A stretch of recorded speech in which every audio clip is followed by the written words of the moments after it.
Hebreus capítulo 7. Melquisedeque é maior que Abraão. Esse Melquisedeque era rei de Salém e também sacerdote do Deus Altíssimo. Quando Abraão regressava para casa, depois de derrotar os reis, Melquisedeque foi ao seu encontro e o abençoou. Então Abraão separou a 10ª parte de tudo e a entregou a Melquisedeque, cujo nome significa Rei da Justiça, enquanto o rei de Salém quer dizer Rei da Paz. Não há registro de seu pai nem de sua mãe, nem de nenhum de seus antepassados, nem do começo nem do fim de sua vida. Semelhantemente ao Filho de Deus, ele permanece sacerdote para sempre. Considerem, portanto, a importância de Melquisedeque. Até mesmo Abraão, o patriarca, a reconheceu ao entregar a ele 1/10 do que havia conquistado na batalha. A lei de Moisés exigia que os sacerdotes, os descendentes de Levi, recebessem o dízimo de seus irmãos israelitas, que também são descendentes de Abraão. Melquisedeque, porém, que não era descendente de Levi, recebeu o dízimo e em seguida abençoou Abraão, que já havia recebido as promessas. Sem dúvida, quem tem poder para abençoar é superior a quem é abençoado. Os sacerdotes que recebem o dízimo são homens mortais. A respeito de Melquisedeque, no entanto, é dito que ele continua vivo. Além disso, pode-se dizer que os levitas que recebem o dízimo também o entregaram por meio de Abraão. Embora Levi ainda não tivesse nascido, a semente da qual ele veio já estava no corpo de Abraão, seu antepassado, quando Melquisedeque se encontrou com ele. Portanto, se o sacerdócio de Levi, sob o qual o povo recebeu a lei, pudesse ter alcançado a perfeição, por que seria necessário estabelecer outro sacerdócio, com um sacerdote segundo a ordem de Melquisedeque, em vez da ordem de Arão? E se o sacerdócio muda, também é preciso que a lei mude, pois o sacerdote ao qual estamos nos referindo pertence a outra tribo, cujos membros nunca serviram no altar como sacerdotes. De fato, como todos sabem, nosso Senhor veio da tribo de Judá, e Moisés nunca mencionou que dessa tribo viriam sacerdotes. Essa mudança se torna ainda mais clara com o surgimento de outro sacerdote, semelhante a Melquisedeque, o qual se tornou sacerdote não por cumprir leis e exigências humanas, mas pelo poder de uma vida indestrutível, pois a respeito dele foi dito: você é sacerdote para sempre, segundo a ordem de Melquisedeque. Desse modo, o antigo requisito, por ser fraco e inútil, foi cancelado, pois a lei nunca tornou perfeita coisa alguma. Agora, porém, temos certeza de uma esperança superior, pela qual nos aproximamos de Deus. Esse novo sistema foi instituído com um juramento solene.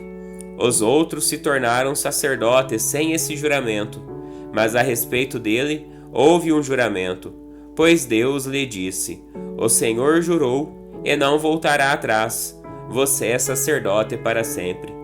Por causa desse juramento, Jesus é aquele que garante uma aliança superior. Além disso, havia muitos sacerdotes, pois a morte os impedia de continuar a desempenhar suas funções. Mas visto que ele vive para sempre, seu sacerdócio é permanente. Portanto, ele é capaz de salvar, de uma vez por todas, aqueles que se aproximam de Deus por meio dele. Ele vive sempre para interceder em favor deles. É de um sumo sacerdote como ele que necessitamos, pois é santo, irrepreensível, sem nenhuma mancha de pecado, separado dos pecadores e colocado no lugar de mais alta honra no céu. Ele não precisa oferecer sacrifícios diariamente, ao contrário dos outros sumos sacerdotes, que os ofereciam primeiro por seus próprios pecados e depois pelos pecados do povo. Ele, porém, o fez de uma vez por todas, quando ofereceu a si mesmo como sacrifício. A lei nomeava sacerdotes limitados pela fraqueza humana, mas depois da lei, Deus nomeou com juramento seu Filho, que se tornou o sumo sacerdote perfeito para sempre. Hebreus, capítulo 8. O ministério superior de nosso sumo sacerdote. O mais importante é que temos um sumo sacerdote sentado no lugar de honra, à direita do trono do Deus majestoso no céu. Ele ministra ali no verdadeiro tabernáculo, o santuário construído pelo Senhor, e não por mãos humanas. E visto que todo sumo sacerdote deve apresentar ofertas e sacrifícios, era necessário que esse sumo sacerdote também apresentasse uma oferta. Se ele estivesse aqui na terra, nem seria sacerdote, pois já existem sacerdotes que apresentam as ofertas exigidas pela lei. O serviço sacerdotal que eles realizam é apenas uma representação, uma sombra das coisas celestiais. Pois quando Moisés se preparava para construir o tabernáculo, Deus o advertiu: cuide para que tudo seja feito de acordo com o modelo que eu lhe mostrei aqui no monte. Agora, porém, Jesus, nosso sumo sacerdote, recebeu um ministério superior, pois ele é o mediador de uma aliança superior, baseada em promessas superiores. Se a primeira aliança fosse perfeita, não teria havido necessidade de outra para substituí-la. Mas quando Deus viu que seu povo era culpado, disse: está chegando o dia, diz o Senhor, em que farei uma nova aliança com o povo de Israel e de Judá. Não será como a aliança que fiz com seus antepassados, quando os tomei pela mão e os conduzi para fora da terra do Egito. Não permaneceram fiéis na minha aliança. Por isso lhes dei as costas, diz o Senhor.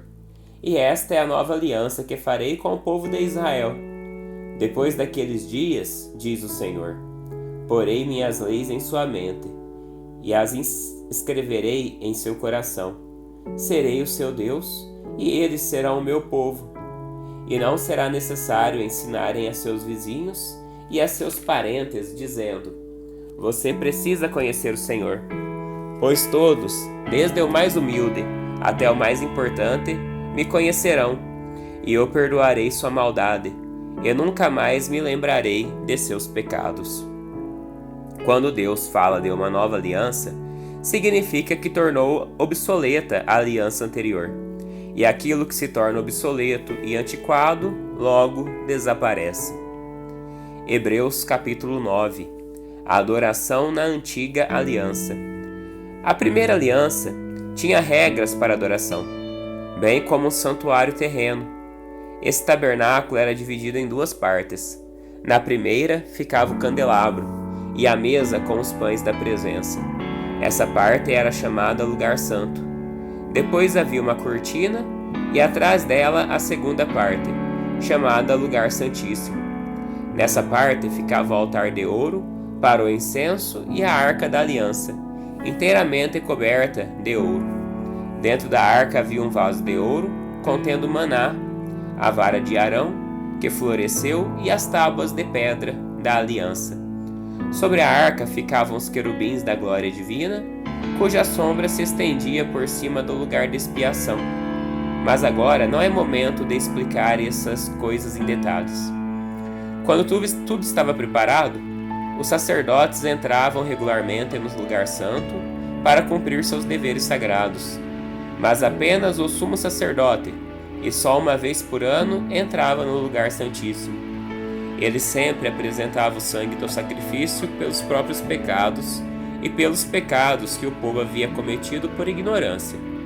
Com essas regras, o Espírito Santo mostra que o caminho para o lugar santíssimo não havia sido aberto enquanto o primeiro tabernáculo continuava em uso. Essa é uma ilustração que aponta para o tempo presente, pois as ofertas e os sacrifícios que os sacerdotes apresentam não podem criar no adorador uma consciência totalmente limpa. Tratava-se apenas de alimentos e bebidas e várias cerimônias de purificação.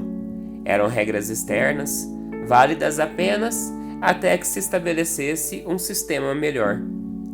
Cristo se tornou o sumo sacerdote de todos, os benefícios agora presentes. Ele entrou naquele tabernáculo maior e mais perfeito no céu, que não foi feito por mãos humanas, nem faz parte desse mundo criado. Com seu próprio sangue, e não com o sangue de bodes e bezerros, entrou no lugar santíssimo de uma vez por todas e garantiu a redenção eterna. Se, portanto, o sangue de bodes e bezerros e as cinzas de uma novilha purificam o corpo de quem estava cerimonialmente impuro, imaginem como o sangue de Cristo purificará nossa consciência das obras mortas, para que adoremos o Deus vivo.